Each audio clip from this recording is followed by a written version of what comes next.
Welcome back to another episode of the Brilliant Resilient Experience.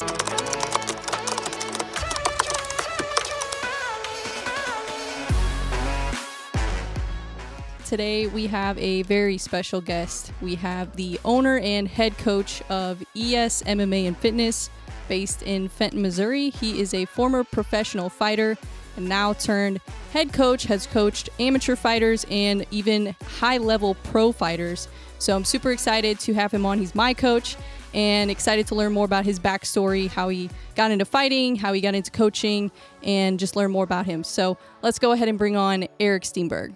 What's up, Erik? How are you? Hey, how you doing today? I'm good. Just chilling. Yeah. Same boat, middle of the day on a Wednesday, super busy. Oh, yeah. Well, it'll be busy later because I'm coming in today. I'm going to do my first kickboxing class. I'm excited. Last night was surprisingly busy considering that it snowed, for St. Louis it snowed. But still busy. So gym's doing really well in that regard. Yeah. Nice. Yeah, I've been really enjoying coming to the gym, by the way. I just want to say that because it's obviously I love working out in general. Like I love fitness, but there's something about training martial arts and just feeling like I'm getting better at something and learning something that really has just done a lot for me. Not only in what I guess I'm doing in the gym, but also outside of the gym. Like it's just, I don't know, it's hard to describe, but it's done a lot for me mentally and helped me grow as a person, I feel like, for sure. Yeah, actually it's funny, I get that a lot. One of the things I get often, especially like private lessons, is they'll be like, yeah, this is a workout, but it's also kind of my therapy session, Yeah. And they're kind of joking, but they're kind of not. Yeah. I mean, I don't know, being on a stair stepper or on a treadmill or just running around, it's like, it's a really good workout. But most of those things aren't skills, or they're minimal skills, so sure. it feels good to be, learning a skill, simultaneously getting a workout and also helping out your mental health. And honestly, I don't think there's a lot of sports that even do that. You could get really good at basketball or football, but it's like, you're just learning to get good at a sport, which is fine. Nothing wrong with that. But it's not really something that's like applicable in everyday life. Wow, I messed that up. But you know what I mean? It's not something that's normally like, no one cares if you're, on the street and you're just good at basketball. It's like, it doesn't come into play in that scenario, but, being able to defend yourself or, something like that is something that could be useful in certain situations. So yeah, I think it's one of the few things that kind of hits all three. 100%. Yeah, it gives you a lot of confidence too. Yeah. And I feel like that is the biggest thing that it's done for me. And I noticed that like when I'm training versus when I'm not training, I am like 10 times more confident in other areas of life when I'm training, even if I don't feel confident in the gym. Like I almost feel like sometimes I need that. Like I need a place where I kind of feel humbled a little bit and feel like, okay, I need to get better at this. I need to improve. And then when I'm out there in the real world, then I feel so much more confident because, I've already had that, little bit of challenge and a little bit of like humbling. And it makes it easier when you go through other challenges in life too, for sure. Yeah, absolutely. I think it's funny. I actually think Michael Chandler posted something like that this morning specifically. It was something along the lines of like, you're not going to like, I forget what it is. You're not going to gain confidence or you're not going to, without the possibility of failure, something like that. And, and I think coming up here and, frankly, if you don't feel like you're very good at it, you probably feel like, man, I look stupid. I'm not doing this right. I can't figure this out. Whatever, this isn't working, especially when you get into jiu-jitsu or wrestling where it's like you directly immediately are trying to do this on a person and you're failing at it over and over again, Yeah. And then you kind of start actually catching it, you start getting it. That can massively increase your confidence in yourself because, what is it? It's like a bunch of success equals confidence. It's not like platitudes, that kind of stuff. Yeah, definitely. Yeah, and I really like to the classes. I feel like I've really learned a lot more of the technique side, and it's like I don't know. I mean, everybody has their own style and everybody does things a little bit differently, but I do think it's really important to learn like a really in a technical way of Mhm. especially with striking, and defense is huge too, Yeah. because I feel like that was one piece that I was kind of missing a little bit was defense for sure. I'll say this. I I don't feel like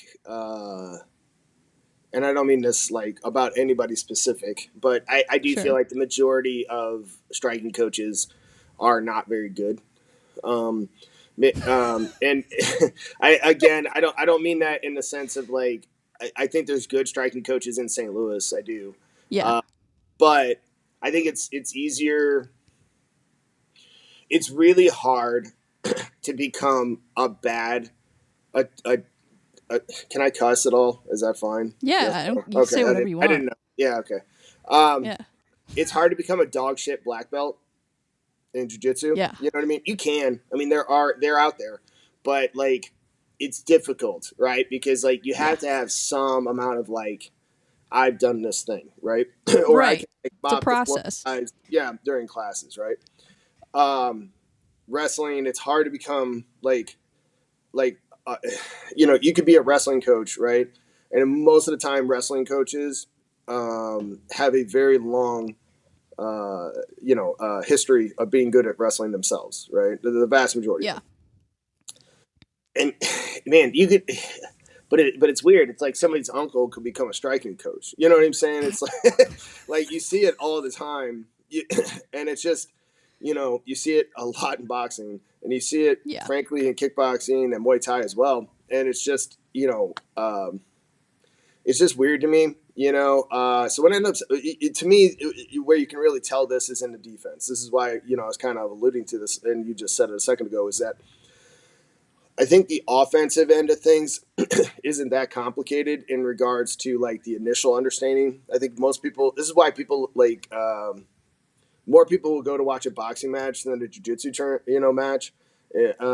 Just you know, what do we want to watch? And it's the layman can kind of understand like this guy punched this guy in the face. Yeah. It's very hard for like somebody to understand like complex like positional stuff in jujitsu or like why this guy won and certain situations. Um, so I think that end of it is pretty simple for people to kind of grasp onto because again, you know, uh, guy hit guy, boom. All right, I get it. Um, and then you can watch that and you can watch boxing matches, you can watch kickboxing, you can watch Muay Thai, and I think it's easy to understand, not easy, easier to understand the offensive aspects of those and get into a situation where you can teach that. I think the problem is where guys have a hard time, especially guys who haven't really done it themselves, is I think they have a hard time with the defense because they don't understand Yeah. how things are coming at them because they've actually never really seen things come at them, and they haven't worked drills specific to like, to this kind of stuff. Um, a good example I always give is, if you have a striking coach and he can't give you 4 ways to defend the jab, that's an indicator, go to your, whoever is your striking coach. And I say striking because of course, there's a lot different versions of it, but Sure. there's a lot of these guys and they can't give you like good defensive stuff to work on or how to solve problems. Right. And that becomes a huge issue. If you're if you're just eating something as simple as a calf kick, right? So you're just eating calf kicks, you're eating leg kicks, whatever. You're like, man, I just don't know why. You have to have somebody who's like, hey, your hips probably need to be a little farther back. Your stance has to be a little more narrow. X, Y, Z. You have to kind of be able to go through stuff, not just like, oh, you just got to get your leg up faster. It's like, well, that could be it, but that could also be a lot of other factors. And if you have a coach who doesn't really like recognize like those defensive flaws, um, that's a huge issue to me. But Yeah. teach his own, I guess, on that one. Yeah, well, because I mean, it's super important because as a fighter or even just somebody who's just training, I mean, it can really affect your longevity if you're not paying attention to defense. And if you're getting punched in the face all the time, even just in sparring, whether it be, in your fights or Yep. sparring, Yep. and you get hurt, and then that's going to put you out for, months at a time, potentially Yeah. even years. So it's so important. It's so important. And that's why, you know, I would rather take the time to learn it and kind of delay sparring and delay even competing to really make sure I learn that, because, I don't want to just get beat up. Like, Well, and that's the funny thing is, I think a lot of guys actually get good at defense through just basically determination. Um, yeah, you'll have guys. I know guys like this. Who are hard to hit. They're defensively really good, but it's literally because they just got. I mean, to some extent, this is even me. You just got I've beat had it up. happen to me. Yeah, Yeah. like your defense just straight up got better because you just started getting the instincts to do certain things. Now, here's Yeah. the problem with that: your instincts may solve some issues and put you in horrendously bad positions in other positions, Yes. right? So it's like, if we're fighting, I'm here, and we're both the same stance. I'm orthodox, they're orthodox, and they're shooting jabs at me, and I'm parrying lead hand all day. I might be able to get away with that for a little bit, but somebody's going to time that and they're going to come around it with that other hand. And it's like simple little stuff like that. To me, it's like I can't tell you the number of guys I've had come to me where they've already done boxing or kickboxing or MMA fights, and Sure. I'll be like, all right, well, we're going to work on parrying the jab, parrying the jab, and they're again, we're in the same stance and they're parrying lead side, which you can do, but generally speaking, you're using rear hand to parry the jab most of the time, lead hand to set up other things, and they just didn't.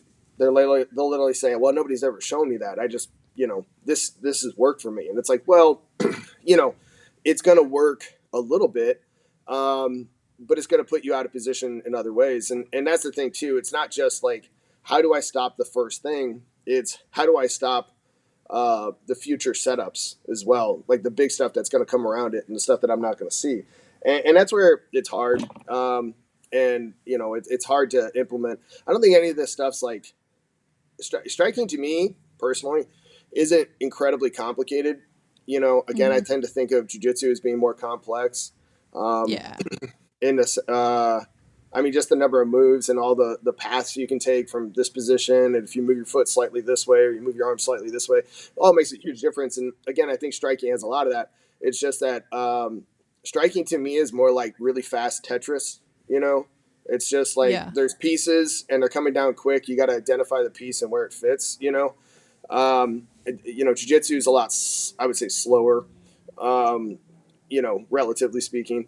And it's more like, chess. I would say it's like more complex, but a little slower game. Yeah. Is kind of how I think about it. Yeah, for sure. Yeah, it can be hard with striking because, like you Yeah. said, it's really fast. And, if you're having stuff thrown at you, like sometimes all the stuff you learn, it's just like goes out the window Oh, because absolutely. I it's mean, look just at so everybody. fast. I've I'm not naming anybody, but I've trained guys, and they'll be in here and they do everything correct, and then they go out there and they do 1/4 of what I showed them, and that's just, I Yeah. mean, but that's just fighting. I mean, that's a different Yeah. scenario. I mean, the goal as much as possible is, I think of it kind of like the military. It's like, uh, you join, you know what I mean? You go for basic training. They do as much as they can to prepare you, right? Within Yeah. reason. But at the end of the day, you might get put in front of somebody and they might start shooting at you and you're going to have to shoot back at them. And how you're going to respond is probably more up to you as the person than it is up Yes. to your training through the military. So fighting's kind of similar. Um, I can give you all of the tools. I can make you good with defense. I can make you good at offense. I can throw you in tons and tons of rounds in sparring to the point where it's like you're going to feel super comfortable. We can drill defense stuff to where it's like you just feel like, even if you're getting tagged here and there, you're like defensively moving really well, doing all these things right. You can feel like you're, cracking heads in here. and then Yeah. you could still go out into a fight and just not perform, and Yeah. it's just what it is. It's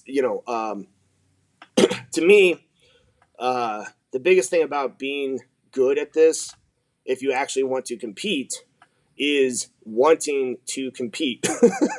Like I Yeah. think there's a lot of people who are okay with like a little bit of the training, and they're like, "Oh, I want to fight," but that's not what they mean. What they mean is, "Oh, I want to be seen on Instagram later with my arms raised, and I want to like have a video of me knocking somebody unconscious." You know what I mean, or choking somebody out. It's like Yeah. you don't want to like not to sound a little, super aggressive or, toxic masculinity or whatever dumb shit. Um, but like at the end of the day, you kind of want to have a guy who comes to you and goes, "I want to kill somebody," and you go, "Cool, we can Yeah. work with this." Like you kind of have to have that, right? Um, Yeah. honestly, one of the first guys that comes to my mind is Max, a guy I train. I Choriev? yeah, Choryev, and Yeah. I He's good. but he's mean too. Like you see him fight, and he's Yeah. like, "I want to fucking murder you." Yeah. I feel like I was similar in that regard a little bit. Yeah, I could You see know, that. but I liked. Um, I mean, for lack of a better way to put it, I liked hurting the other person. Like I wanted to like hurt Yeah. that person. You know what I mean? I wanted to fight them. Um, so I think you got to have that. It can't just be. I once heard it. A guy, Kevin Engel, actually said this. He goes, "Yeah, that guy was trying to make it a sport, and the other guy was making it a fight." And Yeah. I and, It's not a and I think that's a game. good way to put it. It's not a game. Yeah. It's there's a shirt out there that says we don't play boxing, and I Yeah. agree. It's the same thing in MMA or kickboxing or Muay Thai. It's like you don't play that sport. Like you do that sport. It's a Yes. little different. So 100%. Yeah, I agree. Yeah, I feel like that is kind of part of why like I decided a long time ago, probably like at least 3-4 years ago, I was like, I think I want to compete at some point. And I really, I think I was just kind of like, I don't even know where to start, Like, I don't mm, want to just show up at a gym and just be like, oh, yeah, I'm ready to fight. Like, I'm like, I want to like learn and I want to like really understand the sport. And then, of course, I had like the health issues and that kind of like, yeah, obviously kind of mm, put a halt to that. But then now that I've kind of like overcome a lot of that stuff, now I'm getting back into like that mentality. And, but it's true. And it's like, I would never want to compete and think that this is like a freaking game. Like if no, I'm actually gonna go in there and make that walk, like we're going to war. Like I'm going in there to fight. Like yeah, I don't want to go in there just to be like, oh, look at this cool little spinning back fist I can do. Like bam, like no. Like if even if I lose, it's like if I went out there and like gave it everything I have, to me, like that's what's important to me, I and think. yeah, and I would agree. There's guys that I see that I don't think are again locally that I don't think are very good at fighting, but they want to fight. And what I've seen is progressively they've gotten good at fighting. And it's Yeah. because at the end of the day, it's like they want to go out there and they want to fuck somebody up. You know what I mean? They Yeah. want to do it. I think there's a lot of guys out there and girls, frankly, that come to me. Oh man, I want to fight. Oh man, I want to fight. And I kind of you know, the number of people who come in their first day do like a kickboxing class, a jiu-jitsu class, and then go, when can I fight? Like it's unreal. That's crazy to me. It's so crazy. I'm not. It's got to be 40%. Like it's got to be That's up there. It's really insane. high. Like it's a really high amount of people. First 2 weeks for sure. First 2 weeks for sure. Um, Wow. and these same guys will be getting smashed. In here. And like not even getting. Oh, yeah. And I'm just, and what can I fight? I'm like, dude, no. I do think that there's a little bit of, again, I think it's the same thing. They want to go out there. And that's an situation. I think those kinds of guys, they tend to want to just go out there, swing really hard for a minute, hope that they win a fight. And if they don't win, they're like, eh, you know what I'm saying? But at least I got out there. At least I was man enough to do it. Yeah. And it's like, but you weren't. Right. Because if you were really man enough to do it, what you would have done is you would have done the work, you would have put in the time, you would have put in the preparation, you would have done the weight cut, the diet, you would have done all these Yeah. other things, and then you would have put all of that work on the line to fail. But because what you're trying Yes. to do is you're trying to jump out there in under a month to fight, you have nothing putting on the line because you could be like, well, I didn't really train. Well, I didn't really. Name your fucking excuse. I don't give a shit what it is Right. because you're gonna have one after doing that. I can guarantee it. So that kind of shit drives me a little crazy. Yeah, I can But imagine. I also do like the guys who are like, I want to fucking go. You know what I mean? So it's a little hard. It's a weird balance. Yeah. I was talking to another coach at a boxing tournament I was just at, and I was like, we were talking back and forth, and I was like, man, it's so hard to find the guy who likes to train, uh, and wants to fight, right? And does all of the other stuff correct, right? So the guy who's going to come Yeah. in and put in the amount of hours a week that's necessary, the guy who's going to go out there and perform, and maybe not perform amazing, but he's like, I'm going to kill you, and I don't care what happens. Like I'm trying to fight you. You know what I mean? That guy, Yeah. and isn't going to like wilt. And then Right. the other guy, the other portion being that the dieting, not gaining 30 fucking pounds between training camps, not smoking weed every single day and drinking, or doing Yeah. coke or whatever. It's like Right. you kind of got to get, it's a really Takes a particular lot of person, discipline. yeah, who actually does it. Um, Yeah. and a lot of those guys end up being kind of if I'm honest, a lot of those guys end up being kind of introverted nerdy types sometimes, where it's just they're you know all they do is basically train and then eat perfectly and like play video games. That's like it. You know what I'm saying? And then Yeah. they and like nobody knows who the fuck they are. um Yeah. so 100%. Yeah, I think I mean, of course, like people say this all the time, like, well, John Jones, he was doing, and it's like, okay, he's a freaking outlier. He's an it's outlier. funny, I almost brought up John Jones in that tirade. um Yeah, in the middle of that, I was like, except for John Jones. I Yeah. mean, every sport has that, man. Every sport has Yes. that. Yes. I think I actually heard a girl say this one time, way back when I was training, and she said that she goes, she's like, I feel like this is the one sport where it's like you can not be crazy athletic and still be good at, and that like athleticism doesn't automatically transcend into you being good at it. Yes. If we're talking about MMA, by the way, so this is what I'm talking about right now. Sure. I don't think that's the case. Once your sport gets more selected down for, so like boxing is very, it's a very small group of things that you're actually allowed to do in boxing when you think about it, right? Right. So the more that gets Mm-hmm. selected down for, more athleticism is going to factor. That Sprinting is makes a prime sense. example of this. The example I always give is sprinting and being a wide receiver in the NFL. They both require a lot of speed, right? But one also requires like other things, right? You need to be able to run routes. You need to be able to, we'll say, block. Well, you need to be able to like catch. You need to be able to do like all of these things, right? Sprinter just has to sprint, right? So again, your athleticism will factor more into being a high level sprinter than even just being a wide receiver in the NFL. Because as you add things, other skills become more involved. MMA to me is like this: when you have a large sum of skills you actually need to be good at, there's a lot of ways for you to win, and you can kind of circumvent athleticism a little bit more, right? Because you can get more past the victory. Um, Not to say athleticism doesn't help a lot; it absolutely Yeah. does. Yeah, it Um, would help it, me a lot if I was it athletic. absolutely helps. I mean, again, at the end of the day, if you get a guy who's super athletic and he works crazy hard, you're Yeah. not circumventing that. It doesn't matter. But what ends up happening a lot of times is, there's a lot of, and I'll give an example. I think boxing is somewhat of an example of this, but, you know, um, boxing is so refined in all of the things that you're doing that there's not, Yeah. I mean, you could throw punches to the head, punches to the body.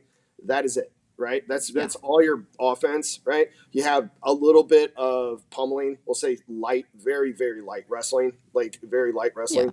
Dirty And boxing. that's it, Yeah. really. You know what I'm saying? At least when we're talking about, I mean, yeah, footwork, other stuff. Obviously, I'm not Sure. an idiot, but but Eric knows you know, what he's talking about. well, I know, dude. Boxers get so mad, dude. You have no idea. You say one thing, and they're like, "Well, actually," and I'm like, I I know. understand. I'm shrinking this down a little bit. Just understand what I'm getting at.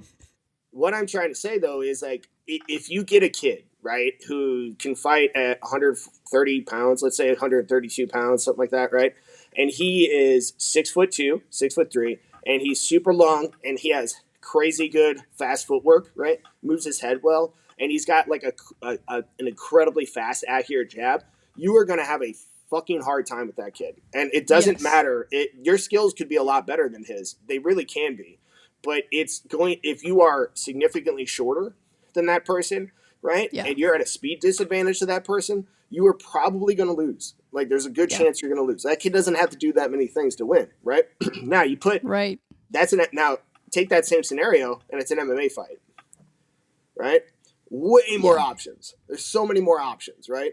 So Demetrius Johnson talked about this. He said boxing, it's harder to become a champion in boxing than it is to become a champion in MMA. And I would like to drill down on that a little bit with him, because I don't think that's entirely true, because boxing has 1,000 belts.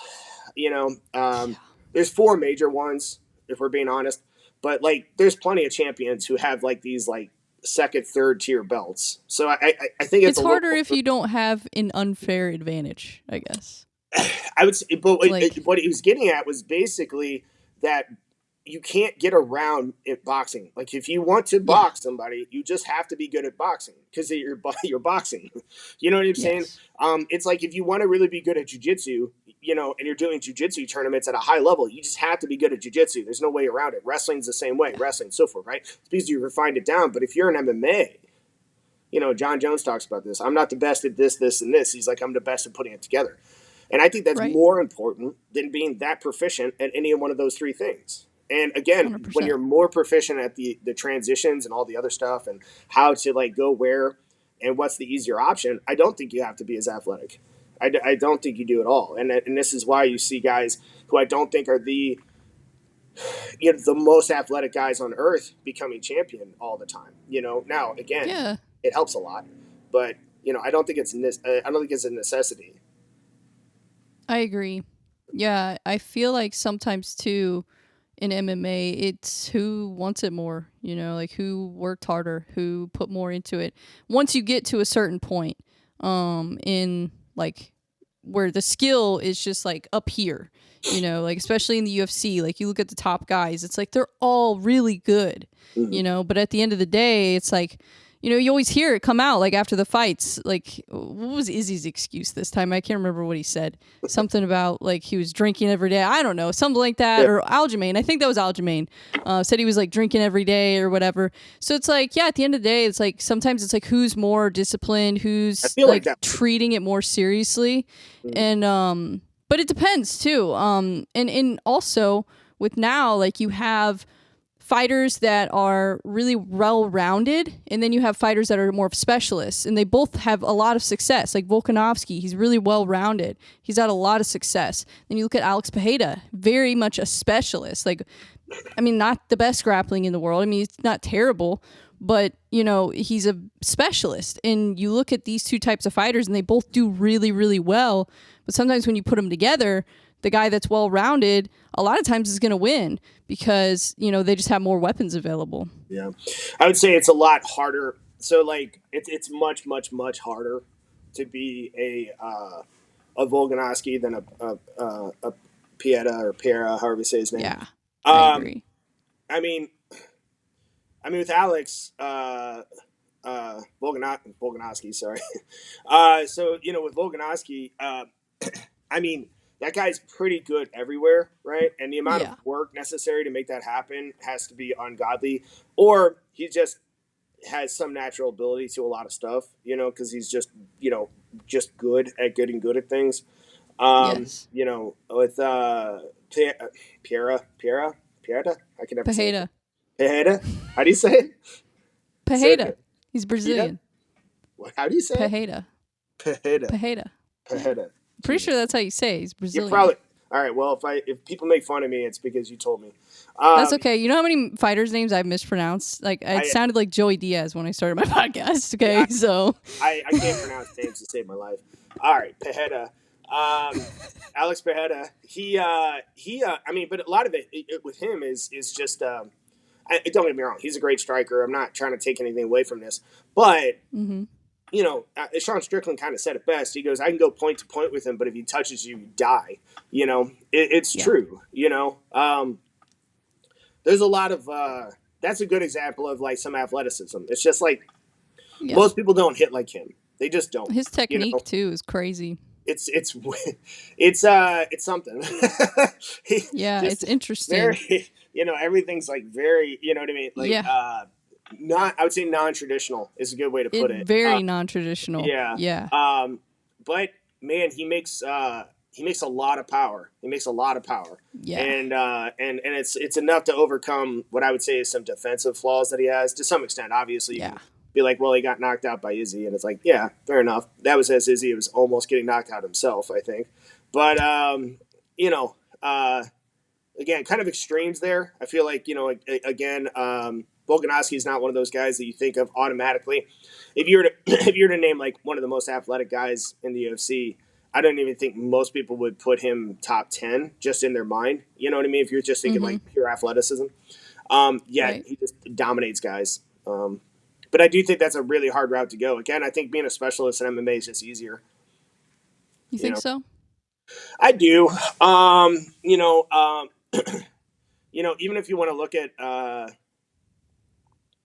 if you look at like dominant champs, like long term dominant champs, you know what I mean. For the most part, you can. I feel like you can kind of like, even if you're like they're good at they're good at striking here, and they're good at wrestling here, and they're good at jiu-jitsu here, and it's like yeah, but like they tend to be good at those things in those specific realms, right? It's like Yeah. John Jones, good example. I think John Jones boxing is pretty bad. You know what I mean? It's I fine. agree. It's you know what I mean. But for like a really high, you know what I'm saying? Like, do you Considering think the level that he's gotten to, it's not that good. it's not that Yeah. good? Like, if we're being really honest, for 2 seconds, right? He's if it was a boxing match between him and Gustafson, by the way, the best name to have in MMA is Alexander. It is. Apparently, That's the like if best you want to base be for a MMA. champion or close to a champion, your name needs to be Alex. If Anyways, your name is Alex Nurmagomedov, you're probably gonna win yeah, three yeah, belts. it's over. Yeah, exactly. Right, and you're also gonna probably pop for something. Anyway, Yeah. but yeah, you think of like somebody like John Jones against Gustafson. If that was like a pure boxing match, I mean, John Jones is losing that fight. We're being honest. Mm-hmm. Him against who's the guy that everybody thinks he lost to, and I can't think of right now. Um, Reyes. Reyes, thank you. Which I think he lost that fight. I do But a too.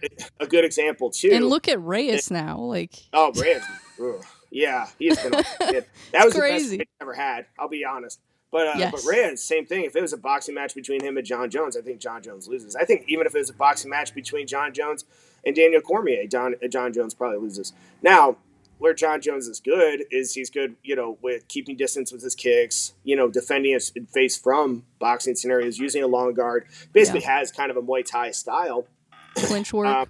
Yeah. yeah, a lot of clench work, short little elbows, short little knees, that kind of stuff. He's good there, right? And then he's good at timing takedowns, right? And some very basic wrestling takedown techniques that he's excellent at, by the way, and his Yeah. timing on it is excellent, right? And then he's good on the ground. Like I would say, generally speaking, is good on the ground. But it's like it's not like he does anything incredibly complex, right? He's just really good at managing all those things, and he's really good at managing space and distance and this other stuff. But like again, I don't think like you can kind of explain 90% of John Jones fights in probably a paragraph. You wouldn't have to Yeah. like go out of that. So to me, it's like he did specialize. He just specialized in small groupings of things. But again, I mean, Anderson Silva was pretty specialized, and again, Yeah. we can make some arguments there. Um, but even like a Tyron Woodley, who was champion for a while, I mean, for being really honest, I mean, not very good on the ground, relatively speaking to the whole of the guys that are at 170. Like, if we're just being honest, Sure. but strong, super strong wrestling, really good timing on takedowns. Right, you had to worry about it. Right, and then he had good enough boxing. You know what I'm saying? And a lot of power that helped as well. Speed and power helped a ton, and that kept him in good timing, and that kept him in position. But it kept him in championship for a long time, even against the likes of like guys like Wonderboy, who is a much better striker, but had to worry about just some basic other things enough that it kept him champion. I would even make the argument somebody like Usman, same thing. I mean, Yeah. how often have you seen? I mean, Usman kicks here and there, but like if we're Yeah. being honest, he's pretty much jab, jab, cross, jab, jab, timing on jabs, occasional hooks here and there. Very good at getting takedowns off the cage, but 90% of them are double legs, right? And then he gets on top and he just has really heavy pressure, and he Yeah. basically doesn't get taken down. I mean, up until very recently, I understand like all of a sudden he's been taken down. But prior to that, I mean, he had one takedown with Kobe Covington for a split second, I think was the first time he ever got taken down. So again, super Yeah. specialized in my opinion. Yeah. When you were fighting, did you start with MMA, or did you start with boxing or kickboxing, or how did you? I started with karate of all things. So I wouldn't yeah, have guessed that. yeah, I know, right? I mean, again, like I think most people. So I'm 40. So the first thing to remember is is remember that I started in martial arts when I was like 8-ish years old. Oh wow. Okay. So I think it's 92, 91, something like that. And your access to stuff was just less, like Yeah. significantly less. So it was kind of like whatever's around you is kind of how you train. Mm-hmm. And so I started in karate when I was a kid. I did that for a while and went into some point competition stuff when I was a kid. It wasn't anything like major. Sure. This is back when they used to have like the really shiny like metallic like little gloves and like headgear stuff, even though you couldn't get hit in the head. And and basically everything was just body. So it was a lot of like what you think of like what Taekwondo kind of looks like. You ever seen Yeah. Taekwondo? Okay, so very similar. Um, so I did that, and then kind of got out of it. And I told at one point, I basically told my dad, I was like, "Hey, I want to box," because I was kind of tired of. Honestly, I just thought it was kind of stupid, like the point competition stuff. As an adult, Yeah. I appreciate it more, but as a kid, Yeah. I was like, man, I want to fight. Like, I want to actually fight, And plus, like, Right. you know, where I grew up and like my childhood definitely made me want to like actually fight people. I feel that. Yeah. So some of that was just me. I think you're just an angry teenager, honestly. Do you And think you have to be? I'm sorry to interrupt. Do you think you you know, have to be like a little crazy, like a little have a chip on your shoulder? Because like I feel like I've always had a chip on my shoulder my whole life, and like I've just people hate me for some reason. Like I don't even know why. It's just like I've always dealt with that. You think you have to have like a little bit of that, or I don't know.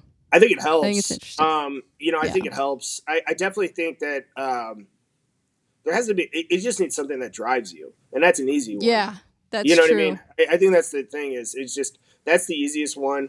And I also think that like you can not have a chip on your shoulder and be driven. I think there's plenty of people that do. I just think that Yeah. those people tend to will gravitate towards a different sport. I think it's not just having the chip on its shoulder that drives you. It's also that makes you kind of mean and kind of want to Yeah. like do Like this you to want to somebody. prove And something. then eventually Yeah. you kind of even out and you become less psychotic and you start to I don't know. You start to like be like, I just kind of enjoy doing this. Period, and Yeah. it's no longer like this like early on. I feel like fighting like people would be like fighting's not that emotional. It's like well, I would highly disagree. I mean, go to Yeah. anybody's first fight, how they are in the back.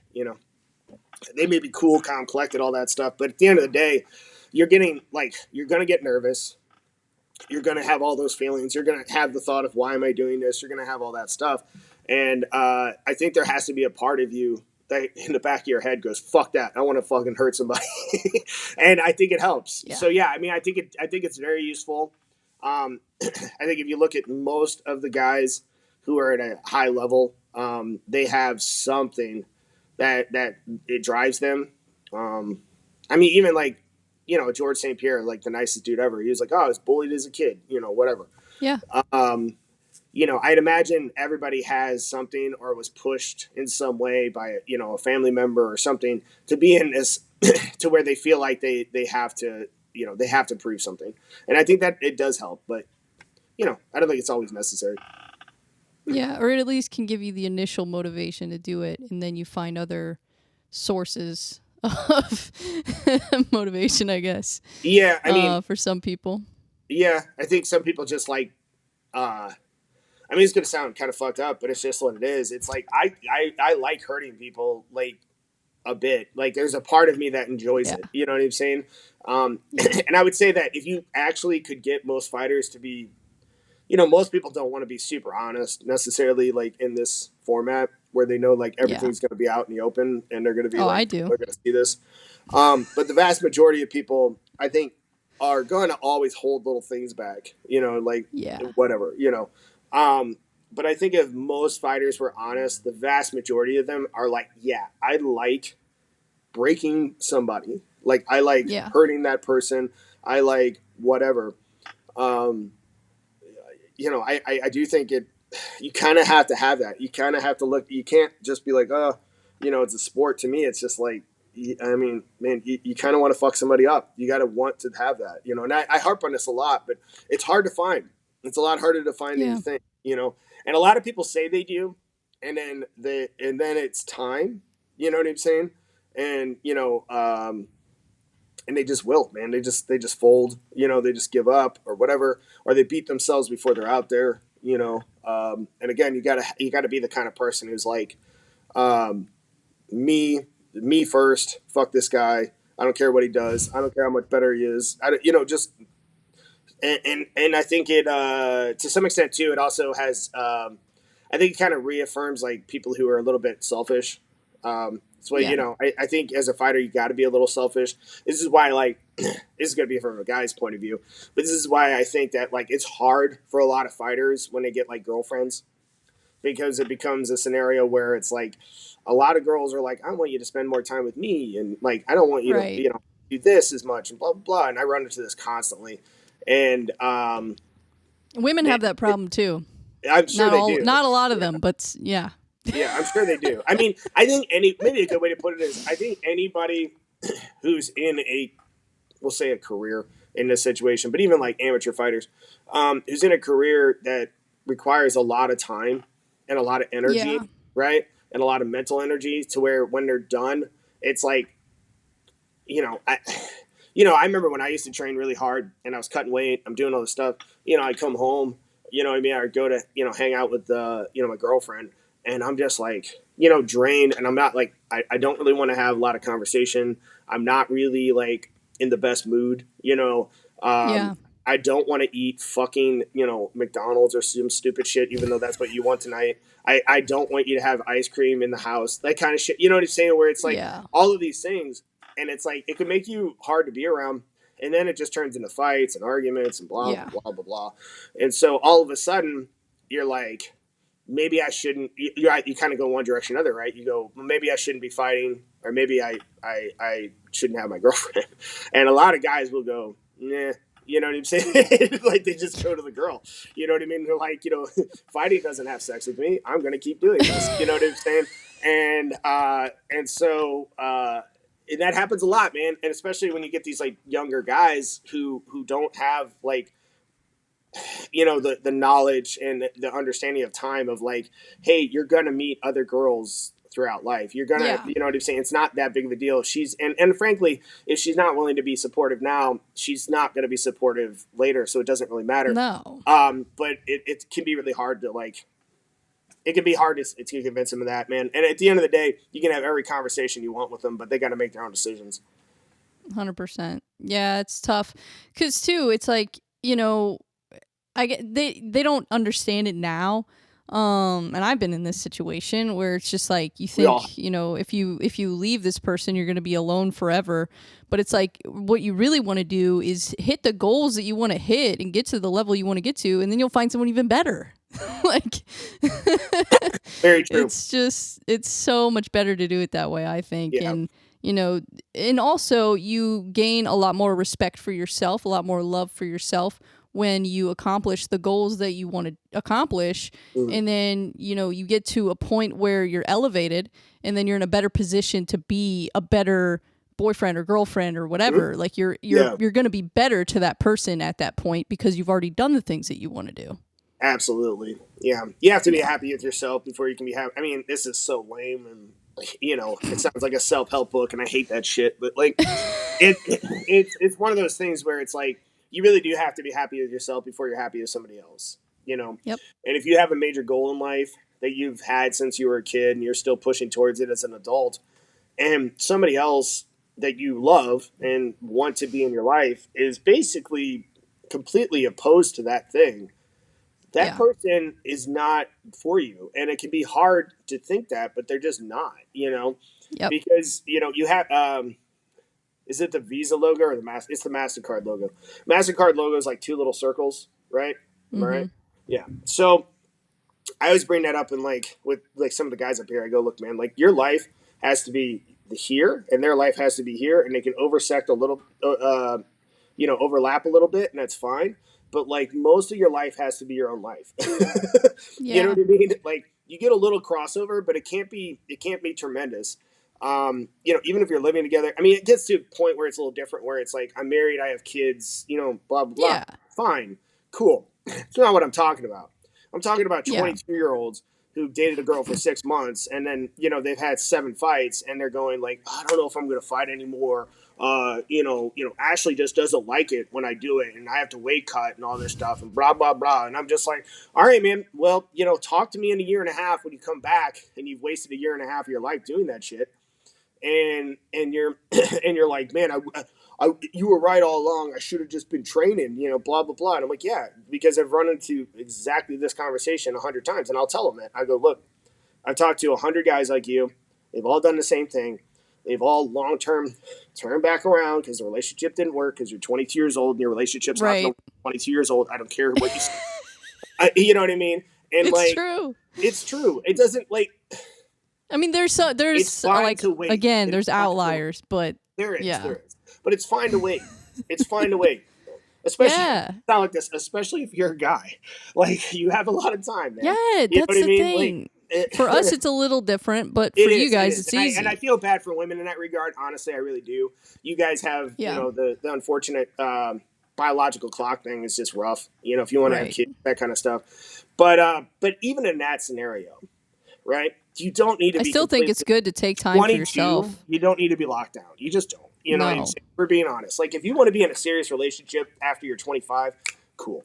But like Yeah. chances are, if you're 25 or younger, and this has turned into a completely different podcast, but if you're 25 and under, you know what I Dating mean? advice with Bree and Dating advice. Eric. Yeah, like I should give that. Come on. But if you're 25 or under, you know what I mean? Like, you don't really need to be in a super serious relationship. You just don't, Yeah. and not serious enough to where you're giving up goals that you honestly have set for yourself in life. Yes. Oh, I'm going to drop out of med school because this person doesn't, like that it takes up all my time. Get the fuck out of here. That's insane. Yeah. 100%. Even sometimes guys older than that. Still, I feel like it's, and this is kind of still going off topic, but whatever, we'll just roll with it. So like I feel like there's a lot of, young men now, and not even just early 20s, but even like late 20s, which is even worse, because then they're like, "Oh, I got to find somebody now. Like I got to get married now." And I'm like, "Bro, calm down." You Like know, you know, I mean, please. I'm not trying to sound like this, but like there's advantages and disadvantages to being men and women. One of the advantages of being a Yeah. man is that like we tend to age pretty good for what I mean, Yeah. and we tend to be like you can be in your 30s and like and you're gonna have a lot of people still interested. You could be Right. even in your 40s and you're still gonna have people interested. Yeah. I actually tend to think that like less people are interested in young guys, generally speaking. Like I think your Probably true. demographic of 18 to 25 will have a much harder time dating than your demographic from 25 to let's say 32. You know, and the simple truth is, I mean, a lot of that's just because like, I mean, you know, the demographic of how women date. I mean, women tend to date up in age, and it doesn't not Yeah. significantly, but you're talking like I think it's something like the average, like worldwide, is like 4 year age gap in marriage. Yeah. And again, that makes sense. Women mature sooner and faster than men do from an earlier age. So it kind of Definitely. makes sense that women are not going to be as interested in a guy the same age as them. You know, let's be real. Every girl I've said this to girls before, and I think sometimes they get offended by it, but then I go, okay, but you've never dated a guy that was like when you're 18 years old, you were dating other 18-year-olds, and they're like, well, and I go, there you go. You know what I mean? If we're being honest for 2 seconds, you know, most girls date up in age. You know, Yeah. and I remember this even when I was in high school. When I was in high school, you know, we'd have, you know, you go to a house party or something like this, right? And a 17 year Mhm. old girl would bring in her like 23-year-old boyfriend. You know what I mean? Like stuff like that. It was like, Yeah. it's always like that. Not saying that's good, by the way, but I'm just saying like it's not. There's always going to be a bit of a disparity there. It's just going to be what it is, you know. Yeah. So It again, makes if you're a guy, sense. man, just wait until you're use your 20s to build yourself up. Yeah. You have a lot of time there, right? No one gives a shit about you either. So you can do whatever you want. You can fuck up a bunch right then and you're good. You know what I mean? Like Yeah. go out there, try some stuff, do some things, you know, whatever that looks like for you. If you think you need to join the military, join the military. If you think you need to, you know, join an MMA gym, join an MMA gym. But do Right. something, man. Do something with your life, you know, and go after Yeah. something. You know, that's huge. So Yeah. I mean, I even get slack for it these days too, because like, I'm not old, but I'm 28 and I'm female, mm. and I feel like a lot of times people pressure me, and I'm like, yo, look, Is it like your I family? wasted. What'd you say? Your family? Do you think No, it's not is it so. family or friends or I mean, sometimes it's both, mm, or just people I don't even know. It's like I'm like, I don't need your input, but but it's like I feel like I wasted a lot of my 20s. mm-hmm, And now I'm at the point where I'm finally deciding to like do all the things that I've really wanted to do, mm-hmm, and which is a little crazy. Like I should have been thinking this way a long time ago, I guess. yeah, But and I'll explain this to people because I'm like, look, as much as I would love to find a person to be with and get married and all that shit, mm, it's like I don't want to do that and then sacrifice these goals that I've had for years mm, and that I'm finally deciding that I want to pursue, and then just throw that all away because I have to be really selective when you're in the point of your life where you want to do things that are a little crazy and are a little ambitious. You have to be very careful who you allow into your life because they can take you off track so easily, and then you look back and then you just wasted another 2 years of your life. And I've committed to myself that I'm not doing that again. yeah, Not going to do that again. And so when people say whatever they're going to say, like, oh, well, you got to find someone, before you're 30 or whatever age it is. I'm like, dude, who who cares? cares? I I'm mean, like, I'm not saying who cares. I mean, I'm with somebody. I'm very happy, but it's one of those things where it's like, you know, it took me a while to get to that point. You know what I mean? yeah, it And I takes wasn't. time. And I wasn't there until, frankly, very recently. So, you know, Yeah. so it's one of those things where it's like, and again, I'm 40 as an example. So it's not, I don't know, it's not that late. You know what I mean? It's Yeah. not ever too late. You know what I mean? As corny as that sounds, you know, and here's the other thing: you don't actually need anybody. You don't need to Yeah. be in a relationship. You don't need to. It feels Right. like a need because, you know, biology is screaming at you, but like it's not really a need. You know what I mean? You just think you need Right. to be in a relationship with somebody. And I feel like that's super, again, in their 20s, that just, it's like your biology is screeching at you to get to be with Yeah. somebody, to be with somebody, to be with somebody. But that's your biology telling you to have kids. Really, Right. it's just trying to Yeah. trick you. It's just tricking you into having children. Is what it's basically trying to do. You know what I mean? Which isn't a bad thing, by the way. Have if you're good, if you're married and you're good, you know what I mean, and you got a good wife, you got a good husband, that kind of stuff, and you make okay money. Have fucking kids, man. Have kids. Right. There's not enough Yeah. people who, I'm gonna sound like Elon Musk, like a crazy person, but population decline's a real thing, man. Especially in the Western world. So Yeah. you're gonna want to have we need to have good kids coming into the world, and we need to have good parents, and and there's not enough of them. And frankly, like, a lot of housewives get shit on, but honestly, like, raising kids is a noble thing. Um, Yeah. but on the flip side of that, if you don't want to have kids, you don't fucking have to have kids. Like, Yeah. we don't live in some like totalitarian country that's like, one way or the other on that stuff, where it's like you have to do Yeah. this, you have to do this. Like, do what you want to do. Nobody's Right. forcing you to do it. It's not a it's not you must. Yeah. And be selective too who you have children with. Please, Like, I please. feel like that is a number one thing too that people throw in my face. And it's like, look, it's not that I don't want to have kids, Mm, but first of all, it's very risky for me to have kids because of my health.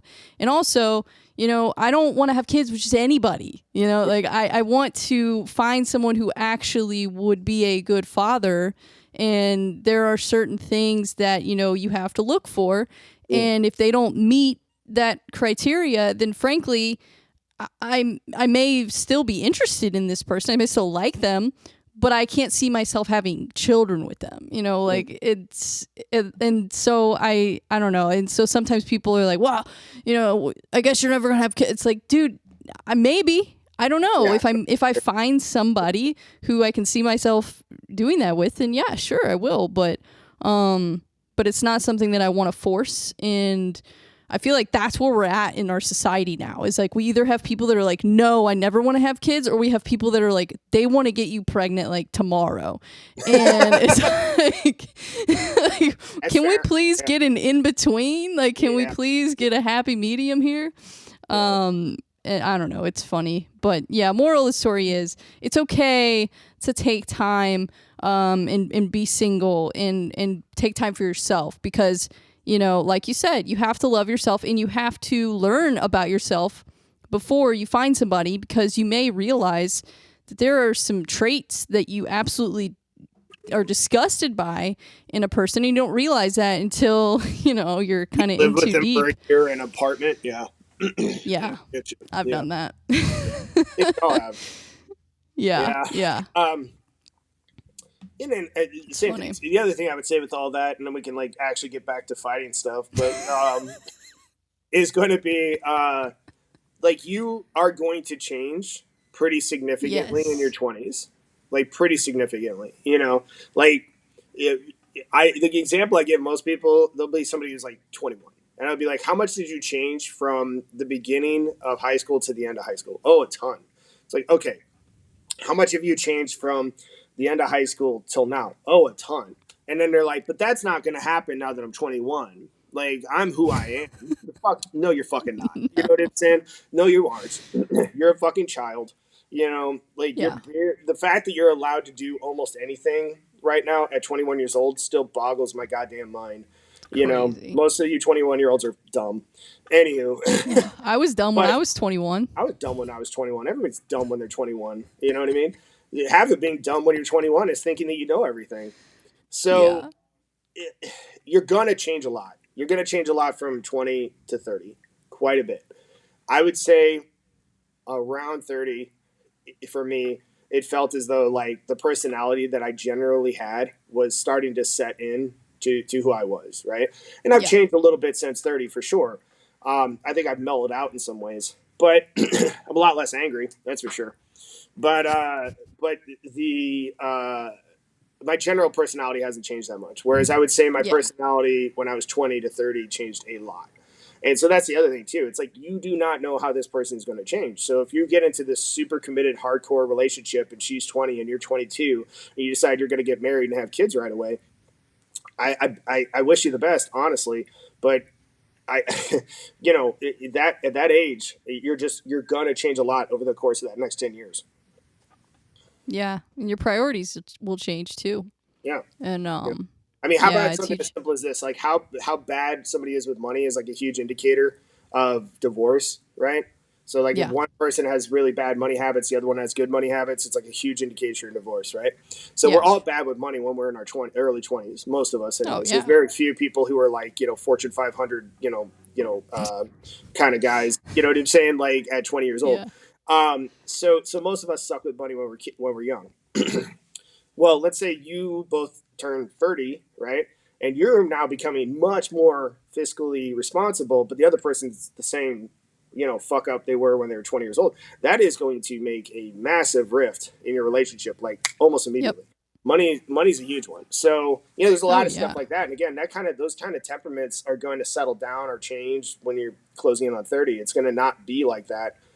um, we're all young and dumb and wasteful and stupid and thoughtless and all these different things when we're in our early 20s. And what's going to progressively happen as you age is some of those people are going to stay that way, and some of those people are going to mature out of that. And the ones that mature out of that, you're not going to want to be in a relationship with somebody who's still does that kind of stupid shit. And it's gonna drive you crazy. It's gonna make you hate them. Yeah. And so forth. Yeah. For sure. 100%. I agree. And especially in this day and age, I feel like dating has turned into a The game. competition. It's also Yeah. it's like a weird competition. It's like men Yeah. versus It's women, women strange. versus men. It's kind of wild. Yeah. We're in this day and age where it's like, men are being taught to hate women, women are being taught to hate men. Like it's kind of insane. And I mean, and I get it to some extent. I understand it. I've had my red pill experience of just like, yeah, fuck women. You know what I mean? Yeah. I think we've all had a version of that at one point, like Yeah. on I went both on my ends. I hate men tour for sure. Every girl I've sure has had their like blue hair feminist like moment, where they're Yeah. just like We all all men do. are trash. Like we've all been there a little bit, but like at some point you got to back up and just go like, how many people actually are like this? Like how many Right. people are actually pieces of shit that you just fucking hate, that you know what I mean? Like how many people are actually like that? And for a long time, if you'd asked me when I was 22, I'd have been just like, everybody fucking sucks, everybody's terrible.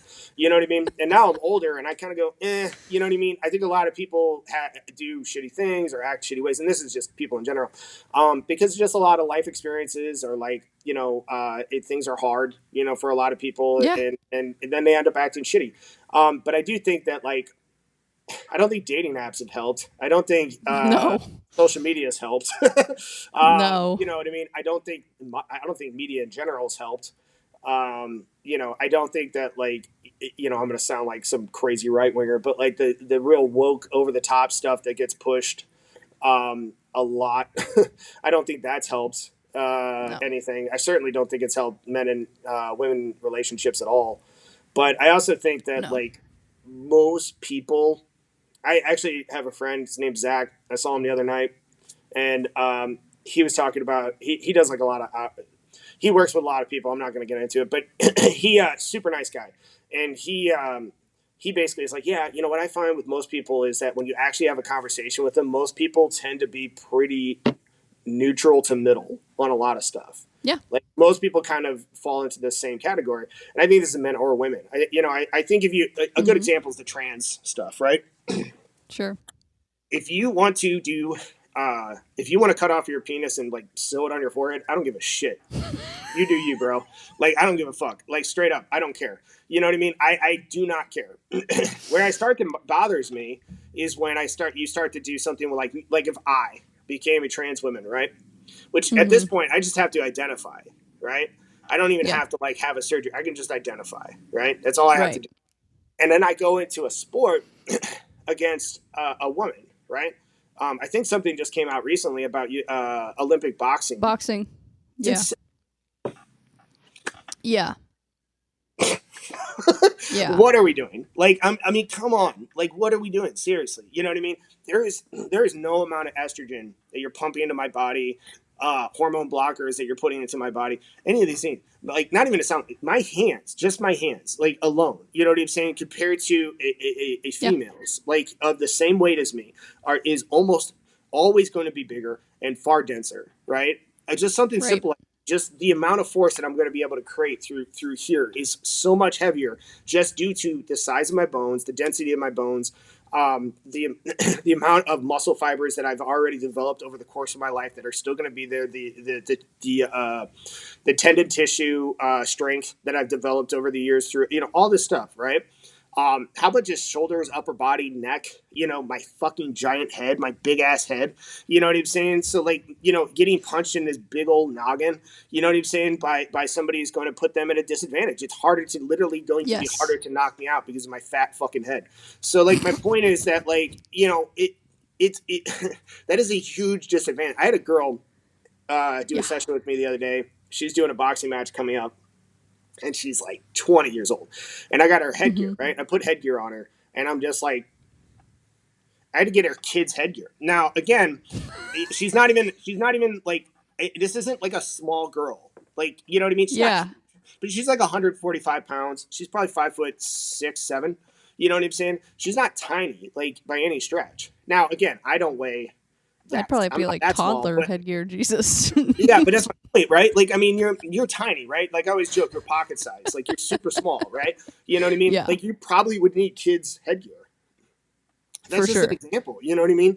Like it's just, I've had women who've done boxing classes, and they'll wrap their hands, right, and put their hands in the glove, and the glove still slides around because their Yeah. hands are so small, even compared to the gloves. And then I end up being like, I have a woman who I do sessions with. She literally has kids' gloves. She is a fully grown woman. She's my age. You know what I'm saying? So it's like, just that alone, and then you could be like, well, these weight classes and all this stuff. Fair enough, right? So this girl that I was talking about, who I had to get the headgear for, and it's all over the place. She weighs, and I had one of my guys who's a boxer come in to work with her, right? Who's also around the same age as she is, right? And he weighs exactly what she weighs, exactly what Mm-hmm. she weighs, right? But he's 6'2", right, or one, right, and just mass. I mean, hits a million times faster, a million times harder. It just has all of these massive advantages, to a point where he's basically just having to kind of let her do whatever so that she can get to the work Right. in. And I'm not trying to like. And again, if she had trained a lot more. I mean, he's a lot more trained than she is, to be fair. If she trained a lot Yeah. more, it'd be a little different too. But she's still always going to be at a massive physical disadvantage. And again, I talked about this earlier with athleticism in the sports that you're in. Boxing, athleticism in boxing is more of a thing than not. You know what I mean? So again, some sports will allow. Football I think is a good example, right? So football is one of these ones where you can have guys who aren't the most athletic guys in certain positions, right? And then other Yeah. positions require a lot of athleticism, right? And it's because all of those positions require different skills, right? Like a long snapper doesn't need to be the most like athletic person on earth. He has to be really good at long snapping and kind of big and stop the defense. That's about it, right? Sure. Um, I lost my train of thought on it. I'm sorry. Somebody walked in. That was me. But yeah. So, but my point is that that's what it was, boxing. So in boxing, the thing is, like, boxing is a very high athletic sport because again, it's Yeah. so niched in on what you're doing. You're just throwing hands, right? You're just throwing hands, reacting and moving, right? So it's a lot of Mm-hmm. athleticism involved there. So again, being a guy is going to be an advantage in that scenario because we simply have better tools, and Right. it just drives me crazy. So again, to me, I think if you talk to most people and you say, hey, should men be allowed to compete with women in boxing? The vast majority of women are going to go no, right? Yeah. No. But if you looked on Twitter, right, X, whatever, you wouldn't look like that. Yeah. And here's the other thing: the people that I end up seeing time and time again that end up like being for this stuff, you know what I mean, are people who are fucking fat as fuck. If I'm honest, 9 times out of 10, right? They're fat. They're what I mean, unhappy, never done an athletic event in their life, and so they're just like those. It's like those kinds of people, and I'm just like, or it's like a trans guy, and I'm just kind of like, well, okay, you know what I'm saying? Like, of Yeah. course you think it's okay because you want to do it. So it's like it's those two groups, and then that very small group of people are loud as hell and Of make everybody course. else feel like, oh man, everybody thinks this crazy shit. When I don't think most people think this stuff. I absolutely don't. I can tell you that I can guarantee I know people personally who are pretty left leaning who are still like, no, that's insane. You know what Yeah, I mean? I agree. Um, and I think most people kind of fall towards the middle on most stuff. And I just think that again, social media, all the stuff, and this isn't anything new. What I'm saying is it's been said Yeah. by a lot smarter, better people than me, if we're being honest. But I do think it's true, and I do think in a Yeah. dating like landscape, it's the same thing. I think if you go onto a dating app and you start looking at some of these profiles, it looks fucking insane. It looks Yeah. insane. You have well, I'm polyamorous, and I have six other boyfriends, and you know what I mean. They have two girlfriends and blah, blah, and you're like, holy shit, like get the fuck away from me. You know what I'm saying? Like it's like you How just to see be a these like wag. Yeah. yeah, right. You just see these like crazy profiles, and then it'd be really funny if they put like how long they've been active on there. You know what I Yeah. mean? You know what I'm saying? Because like some of these have to be on there for like 2, 3, 4 years. Oh, like, yeah. because I'm just like, who would say yes to this? Like who? It's insane. It's insane. And I feel like too, like most reasonable people um aren't very loud about their opinions a lot of times because they're like, you know what? If everybody just does whatever they want to do, I'm cool. Just don't bother me and we're good. And so that's why you don't hear a lot of those opinions Exactly. because Yeah. we mind our own business. Yeah. Yeah. Like minding our own business. We're not interfering with your life and what you want to do. But then if you come in and you say, "Oh, well now we're allowing men to compete with women in fighting," which here's my opinion on this cuz I think a lot of people misunderstand my opinion as usual on these kind of things. Because I said something about this before and people went nuts. But like if you have a guy and then you have a girl and the girl is like a black belt in jiu-jitsu, MMA champion, whatever, and this guy like trains once every 3 months and beats up his friends, whatever, and doesn't actually train with like a real legit coach or whatever the case is. And you get those two people together, there is a chance that that girl might be able to freaking choke that guy out. Like I, there's a I think chance. there's a chance. I think it's likely. Yeah. I mean, it's again, we need to But be that's a very skill disparity. That's the difference. There's a yeah. huge skill disparity. I mean, Fallon Fox, right? So Fallon Fox was the first male to become a female and compete in MMA that I know of, anyways. Um, Sure. and I believe he went 5-0 before losing. Eventually lost to a girl. Okay, Yeah. so you can make the argument. Well, eventually they got beat by a girl. So and this was the big thing. Like when they lost to a girl, like everybody was like, oh, see, there's no difference. Blah blah blah. And I'm like, their girl was significantly better skill wise. And That's now, the don't get me wrong. thing. Yeah. There's all these other things. Like I understand that like when you go through these transitions, you're on a lot of like drugs that kind of like make you perform worse, if we're being honest, and at least for Sure. athletics. Um, but it doesn't change the fact that you have a lot of physical advantages still left over, right? Yeah. um, and so I don't know. A way I kind of think about it is it's just like, yeah, if I take a truck and I have a V8 in it and then I just pop like, you know what I mean, a V6 in it or something like that. It's like, yeah, it has less power, but it's still a steel truck, and if it runs into you, it's going to be a fucker to deal with. Yeah. It's kind of that same thing. It's like all the frame is still like this big thing. You know what I mean? That's not that isn't going away. You're not like your bones don't shrink, your shoulder width doesn't shrink, Right. your hips don't get wider. You know what I mean? Like there's like a lot of things there. So, but anyways, Well, and so all the muscle that you've built over all these years, I mean, I'm it's a lot of it. Like I said, a lot of it is just like it. You have so much more leverage being bigger, yeah. right? Think like, oh, okay, the classic. I'm going to open a jar of pickles, right? I got this right here, right? As an example, right? My Hmm. hand absolutely covers the top of this, right? Yeah. So opening this usually would not be very difficult for me because I can get a full grip around this thing, right? If my hand is like this big and I'm trying to grip this now, like even if I try to grip it like I am right now, like this little grip where my fingers are off, and it's so much more difficult, right? Yeah. And so my point is that like leverage makes a huge difference in strength, right? And we're not just talking about boxing now, we're talking about MMA. But like, if I have some significant leverage advantages over you, right? You know what I mean? My arms are longer, my hands are bigger, my shoulders are wider, my hips are more narrow, all of these things, right? My feet are significantly bigger, my bones are just denser, probably all of my joints are bigger. These are all points at which I'm going to have more leverage advantage than you. I just am. Yeah.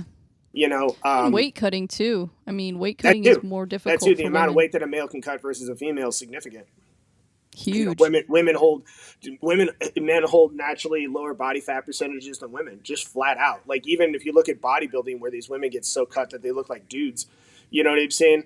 Well, a lot of them are on gear too. They're out geared out of their fucking mind. But even then, my point is that they still don't, end up in a scenario where they have the same body fat percentages as a male at the same Yeah. weight. Right? These guys will get down to 4 or 3% body fat. These females are still hovering probably around like 9, 8, something like that. You know what I mean? And that's when they're like passing out on stage, essentially. Because again, Right. you just have more body fat on you as a female than you do as a male, because it's biology. It's almost like you guys were kind of Science. built to have children. You know what I mean? And these other things. Yeah. Unfortunately, it's just what it is. But Yep. yeah. 100%. I mean, that's why they have men's and women's divisions. So. They use. Oh yeah, one more thing. So the training thing on the guy versus the girl thing, real fast. I mean, I've seen girls. If you take a guy who's 160 pounds, you take a girl who's 100. Well, maybe that's a bad one. You take a guy who's 150, a girl's under 50, right? The girl's a black belt in jiu-jitsu. Guy hasn't trained, and they go to roll. That girl's tapping that dude out.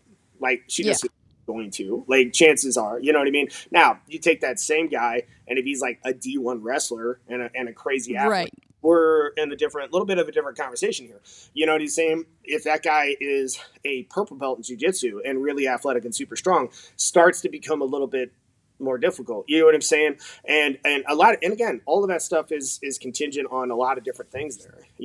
I mean, there's purple belts that are guys that tap out black belts that are guys all the time. Happens Yeah. constantly. The reason is because you could be a black belt and you're 60 fucking years old, who's been training people forever, and you're rolling with some purple belt who's a competition purple belt, which is very different, by the Yeah. way. And you know what I mean? They're out there just smashing everybody right now. I think Demetrius Johnson's Yep. a brown belt in jiu-jitsu. It's like, get the fuck out of here. That's crazy. It's like, you know what I That's mean? Like, crazy. I don't think I'm winning, even if I was a black belt against Demetrius Johnson. I don't think I'm probably winning at jiu-jitsu No. with him. You know what I'm saying? Like, I think I'm probably still going to lose that match. Yeah. So again, there's factors. Yeah. Well, also, jujitsu by itself and jujitsu implemented into MMA is different. You learn different things in jujitsu and you have different technique when you're applying it to MMA than just straight up jujitsu too.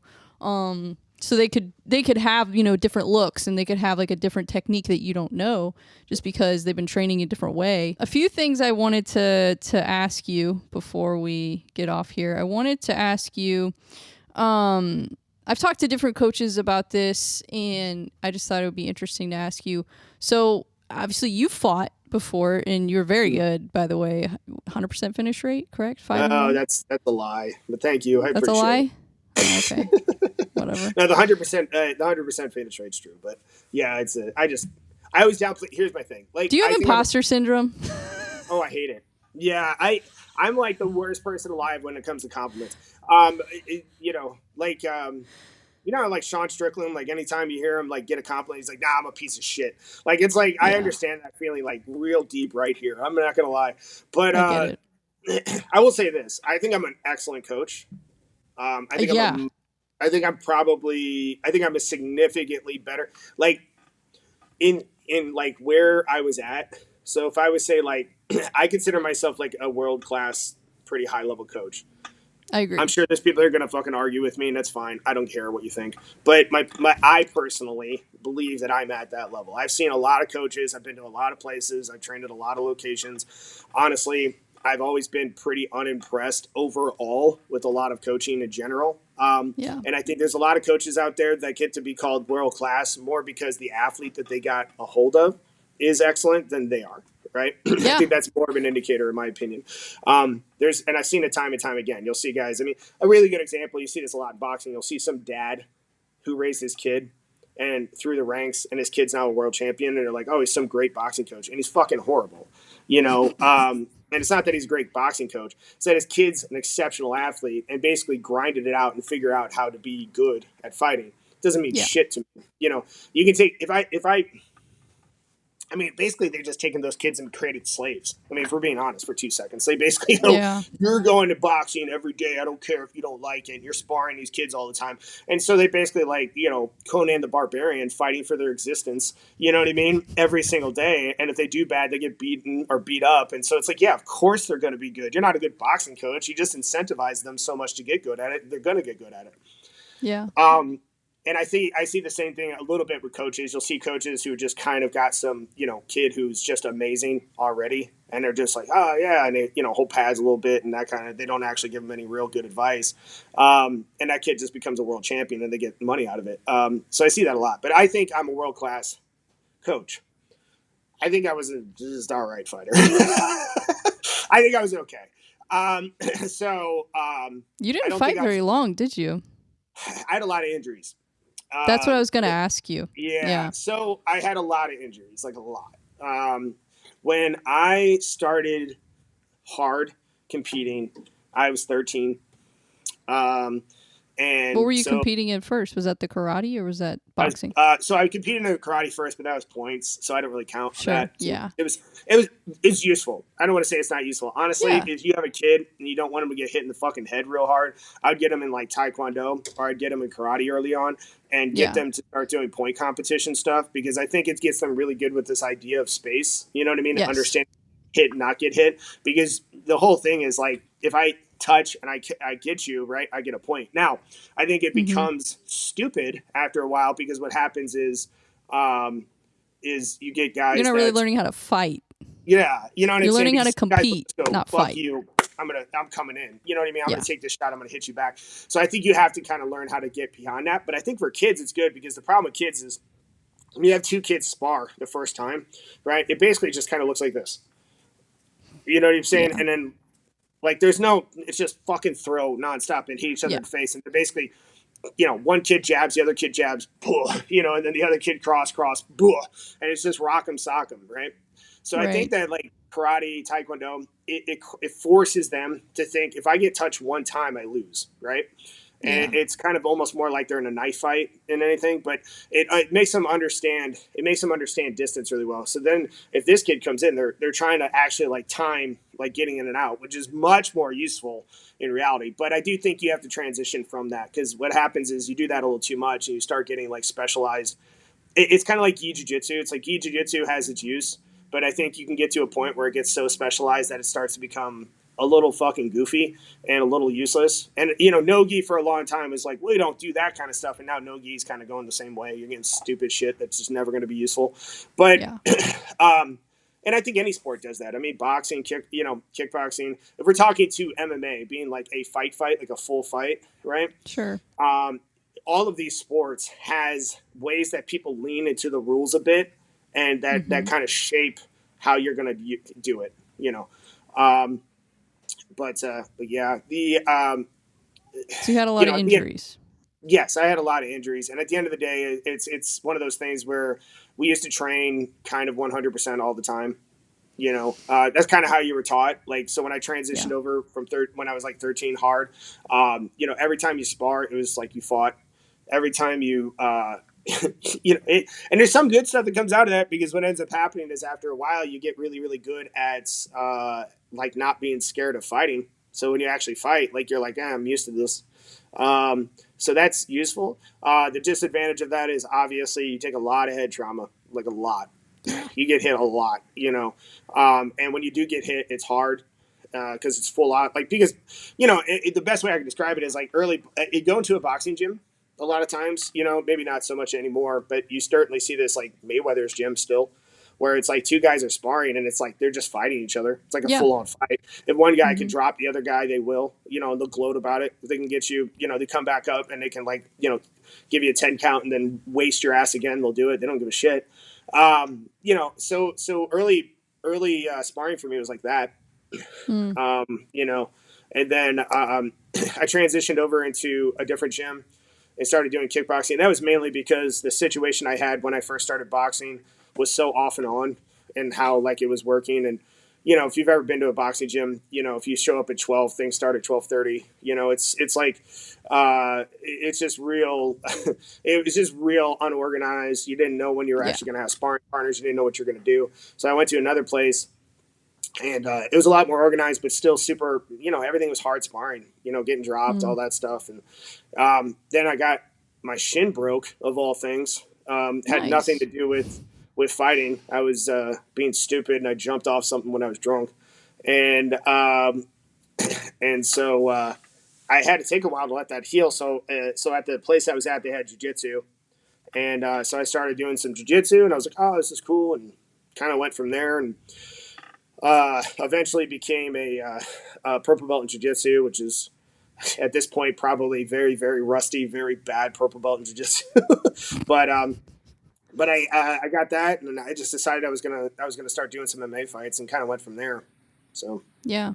Well, do you feel like kind of having that adversity has made you a better coach? yeah, I think what is and isn't. I do think that, like, there's, again, I don't think boxing, kickboxing, MMA, all these sports, they're not X's and O's sports. You know, I think Right. there are some coaches out there who have never done it who become good coaches, but I don't think most coaches who have never done it can be good at it. I think you have to have some experience in it to some extent. There's very few coaches, in my opinion, that aren't like that. So I do think that understanding what actually works because you've done it, or at least Yeah. understanding how it's implemented because you've had it done on you or experienced it, is important. So yeah. Yeah. 100%. Um well, I was impressed, but whatever. Uh I'll take it. Hey, you've watched a lot of fights, so I'll take what I can get. You know what I mean? well, Again, yeah, cuz I have. yeah, Yeah, yeah, I've yeah. watched a lot I'm of gonna kind of, fights and I've yeah. seen a lot of coaches and I've seen like their fights and then, and so sometimes it's hard to find somebody who's a really good coach and was a really good fighter too. Like I feel like there's not as much that's a little bit more rare. Like I feel like there's a Well, lot of coaches that like they did a few fights and then they're like, I'm gonna be coach now, and which I think is or they fine. never even fight. Yeah. Yeah, yeah. Um, I think it is hard to be both. Yeah, you know what I mean. I do think that I would say it's easier to do in a specialization. So, like, if you're a really high level wrestler, I think you could probably transition over to be a good coach in wrestling. If you're really high jiu-jitsu, so forth. I think when you get into striking sports, it can be a little harder. And some of that is because, even with me, you can probably tell it's occasionally when you talk to me, but I'm fucking punchy. You know what I'm saying? So it's like, sometimes when I just trail the fuck off. You know what I mean? And I just keep Mm-hmm. talking about whatever. It's one of those things where it's like, I think when you get hit in the head a lot, man, it just becomes really hard to, like, focus in and be a good coach. And I think a lot of guys get so many concussions and so much issue from Yeah. just that, like, even if you were a great, I mean, James Toney is a good example. I mean, I hate to, I watched some of his videos the other day. James Mm-hmm. Toney, man, you listen to him speak. I mean, I think he actually just had a fight like last couple of years. And I mean, it was sad. Like, it was like that Yeah. guy. Oh, it was Vander Holyfield, James Toney, I think is what it was, something like that. And those two should not be fighting at all. Now, No. they're also two, like, of the greatest boxers of all time. But Yeah. honestly, at this point, I don't even know if I'd want to be. I don't think I'd want to train by them because, frankly, I think they would try to assault me the whole time. And then two, you know what I mean? Especially James Toney, he just seems mean as fuck. but Yeah. you ever Yeah. see the meme where there's the guy and he's looking like this, and it goes, "This coach definitely has slapped people with pads before." You know what I'm saying? It's just Yeah. like that. That's what I think of James Toney. Like, if he was a trainer, he'd just be like, "Bitch, fucking just like, Yeah. you're gonna learn by getting beat." But yeah, man, I think that those guys probably wouldn't be very good trainers just because they're kind of too far gone. You know what I mean? Like, they Yeah. just don't have that ability. Um, so yeah, I do think it's hard to find both, and I also think that guys that were really good were really good because they were just naturally really good to some extent. For sure. It's not, so explaining it over is almost impossible. Like, oh, Yeah. you got to do this, got to do this. Like, why aren't you doing that already? Like, you should know that, or whatever. Yeah, I think it also takes a lot of leadership skill too, and that's a huge part of it because you're not just teaching people the technique; like you're getting them ready for a fight. Like Mhm. it's so much more than just teaching somebody how to throw a jab and teaching somebody, how to slip, like and how to do jujitsu. Like there's so much more than that It's a lot of involved. theory. Yeah. Yes, there's a lot of mental work involved in it. And that's why I have a lot of respect for you, and that's why I have a lot of respect for coaches that I see doing really well, because I understand that side of it, because it's huge. I mean, that can be more important than the technique sometimes, depending I'd on the agree. fighter. Yeah, especially Yeah. early on. I would say Yeah. especially early on.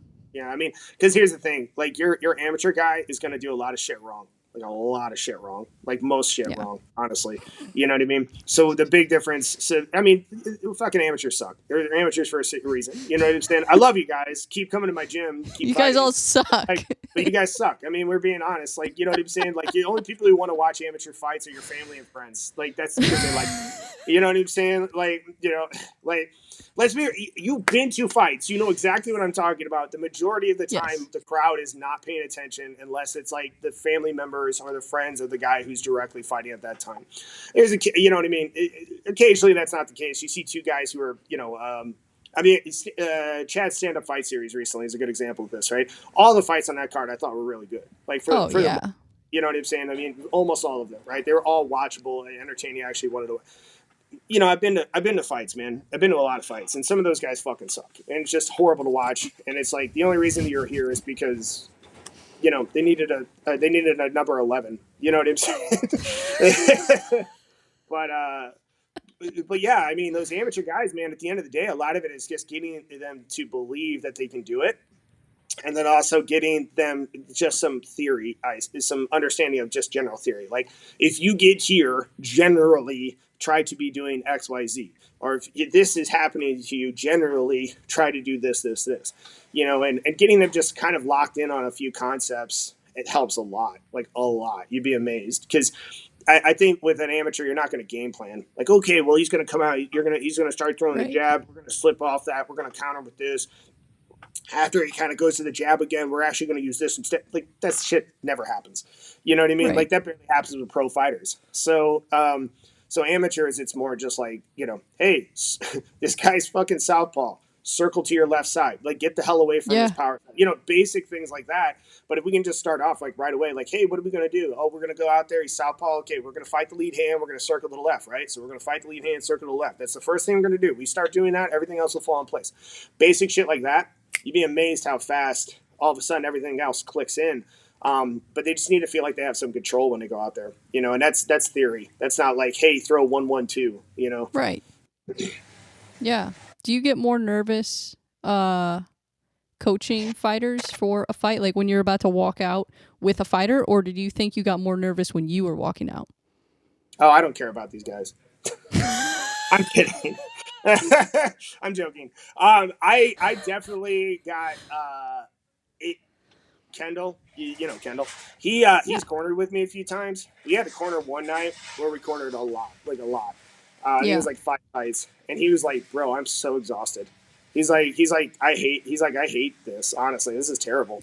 And I was just like, and I'm like, yeah, welcome to being a coach. So like being a It's coach hard. is the equivalent of being blue balled all night, right? So it's like it's basically you're gonna have all the feelings like you're fighting, and then you have to go there, be super calm. Oh man, everything's great, guys. We're fine. Hey, relax. We're doing good. Meanwhile, the back of your head's like, you know what I mean? Yeah. Like, I want to fucking fight right now. And you're going to do that like multiple times in a night. And then you're going to get none of the release that the guy who fought and got to beat the shit out of somebody got. You know what I mean?